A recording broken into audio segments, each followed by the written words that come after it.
Calisthenic एक ऐसी exercise जिसे करने के लिए ना ही आपको एक जिम मेंबरशिप की जरूरत है, ना ही एक एक्सपेंसिव इक्विपमेंट की, बल्कि इसे आप जब मन किया तब कर सकते हो, जहां मन चाहे वहां कर सकते हो। और कैलिस्थेनिक से आप muscle up and handstand pushup जैसे केजी मूवमेंट भी कर सकते हो, जो ज्यादातर बॉडी बिल्डर की बस की नहीं है। और ये सब करने के लिए आपका बॉडी वेट ही काफी है। हम में से ज्यादातर लोग कैलिस्थेनिक सीखना तो चाहते हैं, लेकिन हमें पता नहीं होता है कि कौन कौन से एक्सरसाइज करे या कहाँ से शुरू करे। बट डोंट वरी, इस वीडियो में हम कैलिस्थेनिक के बेसिक प्रिंसिपल से लेकर एडवांस लेवल तक डिस्कस करेंगे। एंड अगर अभी आप एक भी सिंगल पुशअप या पुल अप परफॉर्म नहीं कर पाते हो तो इस वीडियो के एंड तक आप उन बेसिक प्रिंसिपल के बारे में जान जाओगे, जिसे फॉलो करके आप पुशअप एंड पुल अप के साथ साथ एक केजी फिजिक भी बिल्ड कर पाओगे, वो भी खुद के बॉडी वेट की मदद से। What is calisthenic? Calisthenic is a body weight movement जिसमें हम ज्यादातर कंपाउंड एक्सरसाइज परफॉर्म करते हैं, यानी उन एक्सरसाइज जिनमें एक से ज्यादा मसल ग्रुप ट्रेन होते हैं, लाइक स्क्वाट। चाहे वो फ्री स्क्वाट हो या स्मिथ मशीन स्क्वाट, इन दोनों एक्सरसाइज के दौरान हमारे क्वाड मसल के साथ साथ ग्लूट एंड एब्डक्टर भी ट्रेन होता है। अब क्योंकि कैलिस्थेनिक में सारे एक्सरसाइज को हम खुद के बॉडी वेट से परफॉर्म करेंगे, इसीलिए खुद के बॉडी पे कंट्रोल एंड कैलिस्थेनिक्स के सारे बेसिक को क्लियर करना बेहद जरूरी है। Basic of calisthenic. जिम की तरह कैलिस्थेनिक में कोई भी डिफरेंट बैक, लेग या चेस्ट डे नहीं होता है। यहाँ पर मेनली हम 3 मेजर मूवमेंट पे फोकस करते हैं, स्क्वाट, पुश एंड पुल। सबसे पहले स्क्वाट, एक लोअर बॉडी मूवमेंट जिसकी मदद से हम मेनली हमारे लेग मसल को टारगेट करते हैं, लाइक स्क्वाड एंड हैमस्ट्रिंग।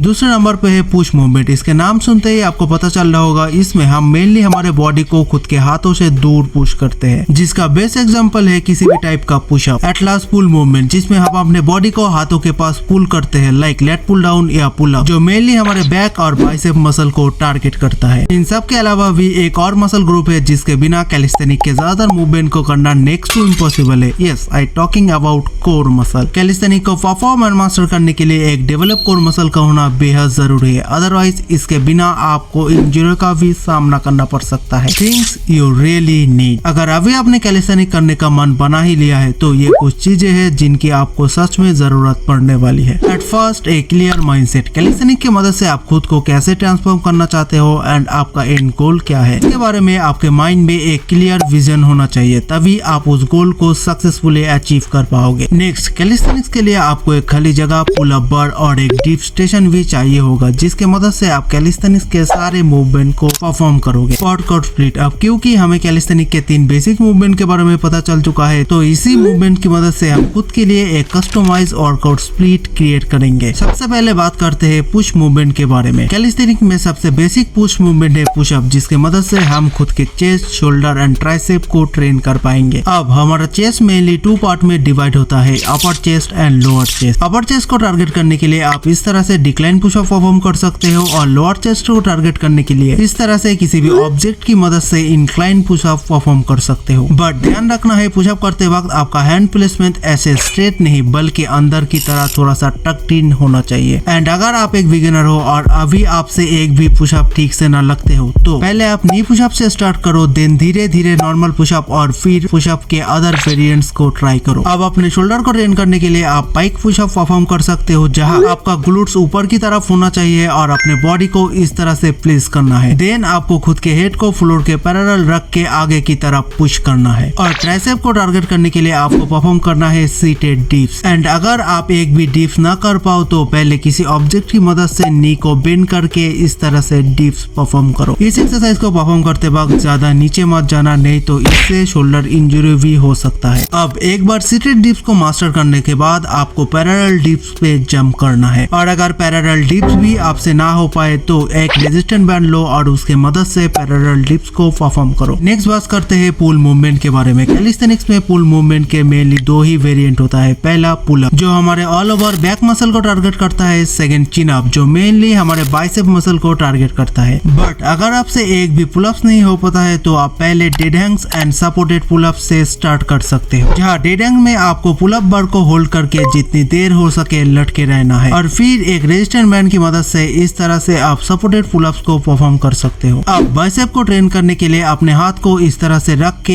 एक दूसरे के क्लोज प्लेस करके चिन अप परफॉर्म करना है, और अगर एक भी ना लगे तो रेजिस्टेंट बैंड की मदद से सपोर्टेड चिन अप परफॉर्म कर सकते हो। एट लास्ट, लेग को टारगेट करने के लिए squats one of the best exercise, जिसे आपको कुछ इस तरह से परफॉर्म करना है। अब अगर अभी आपको स्क्वाट करने में दिक्कत होता है तो एक वॉल का सपोर्ट लेकर या किसी भी स्टिक को इस तरह से पकड़ के स्क्वाट्स परफॉर्म करना है, जिससे पहले दिन से ही आपका वर्कआउट फॉर्म एंड बैलेंस सही रहेगा। देन नॉर्मल स्क्वाट को मास्टर करने के बाद आपको बुल्गारियन स्क्वाट पे शिफ्ट करना है, जिसमें आपको अपने एक पैर को एक ऑब्जेक्ट के ऊपर इस तरह से प्लेस करना है और दूसरे पैर को फ्लोर में रख के अपने फ्रंट लेग से सेम स्क्वाट मूवमेंट को परफॉर्म करना है। अब हमें इन्हीं सब एक्सरसाइज को कंबाइन करके खुद के लिए एक कस्टमाइज वर्कआउट स्प्लिट क्रिएट करना है, जहां पहले दिन चेस्ट के लिए नॉर्मल पुशअप के 3 सेट 15 to 20 रेपिटेशन, बैक के लिए पुलअप्स के 3 सेट 15 to 20 रेपिटेशन और लेग्स के लिए नॉर्मल स्क्वाट के 3 सेट 20 to 30 रेपिटेशन। दूसरे दिन चेस्ट के लिए इंक्लाइन पुशअप के 3 सेट 12 to 15 रेपिटेशन, ट्राइसेप के लिए सीटेड डिप्स के 3 set 12 to 15 repetition and bicep के लिए चिनअप के 3 सेट 12 to 15 रेपिटेशन। तीसरे दिन चेस्ट के लिए डिक्लाइन पुशअप के 3 set 12 to 15 repetition and leg के लिए Sumo squat and Bulgarian squat के 3 से 20 to 30 रेपिटेशन एंड फिर इसी वर्कआउट स्प्लिट को रिपीट करना है। और इन एक्सरसाइज को आप खुद के कंफर्ट के हिसाब से रिप्लेस भी कर सकते हो। लाइक अगर आप नॉर्मल या इंक्लाइन पुशअप ना कर पाओ उसे रिप्लेस कर दो नी पुशअप से, या अगर आप पुलअप्स ना कर पाओ तो उसे रिप्लेस कर दो सपोर्टेड पुलअप से, एंड अगर आप नॉर्मल स्क्वाट ना कर पाओ तो इसे रिप्लेस कर दो वॉल या स्टिक सपोर्टेड स्क्वाट से। टाइम के साथ साथ जब ये सारे एक्सरसाइज आपको आसान लगने लगे तो हर एक एक्सरसाइज के रेपिटेशन काउंट को इंक्रीज करके आप कैलिस्थेनिक में भी प्रोग्रेसिव ओवरलोड का अप्लाई कर पाओगे, जो मसल बिल्डिंग में बहुत ज्यादा मदद करने वाला है। स्ट्रेचिंग, क्योंकि कैलिस्थेनिक एक बॉडी वेट मूवमेंट है, इसीलिए एक्सरसाइज शुरू करने से पहले हमेशा स्ट्रेचिंग करना बेहद जरूरी है। लाइक अपर बॉडी के लिए arm circle, shoulder stretch, cobra pose and neck rotation, और लेग्स के लिए leg rotation, squat stretch and hamstring stretch. Training test, एक परफेक्ट वर्कआउट स्प्लिट क्रिएट करने के बाद बिगिनर के मन में एक सवाल होता ही है कि हमें हफ्ते में कितना ट्रेन करना चाहिए। इसका आंसर आपका बॉडी खुद आपको दे देगा, बट मेरे हिसाब से अगर आप एक बिगिनर हो तो हफ्ते में आपको 3 अल्टरनेट डेज में ट्रेन करना चाहिए। बट अगर आपको ट्रेन करते हुए 2 to 3 मंथ्स हो चुका है तो आप हफ्ते में 6 डेज तक ट्रेन कर सकते हो। अचीवेबल एक्सपेक्टेशन, अगर अभी आप खुद के कैलिस्थेनिक जर्नी को स्टार्ट करने के बारे में सोच रहे हो तो एक रियलिस्टिक गोल के साथ खुद के इस जर्नी को शुरू कीजिए। सोशल मीडिया के अदर इन्फ्लुएंसर को देखकर अपने माइंड में कोई भी फॉल्स एक्सपेक्टेशन क्रिएट मत करो, क्योंकि अगर आप जिंदगी में पहली बार वर्कआउट शुरू कर रहे हो तो सिर्फ 3 to 4 मंथ लग जाएगा आपके बॉडी को इसे अडॉप्ट करने के लिए। इसीलिए खुद के लिए एक अचीवेबल गोल सेट करो और खुद को इनफ टाइम दो, क्योंकि इस जर्नी में कंसिस्टेंसी और डिसिप्लिन बहुत ज्यादा मैटर करते हैं। नाउ अगर आप वीडियो के यहाँ तक पहुंच चुके हो और ये वीडियो आपको जरा भी हेल्पफुल लगा हो एंड इसी तरह के और भी फिटनेस एंड हेल्पफुल कंटेंट के लिए make sure you hit the subscribe button, और मैं मिलता हूँ आपको नेक्स्ट वीडियो में।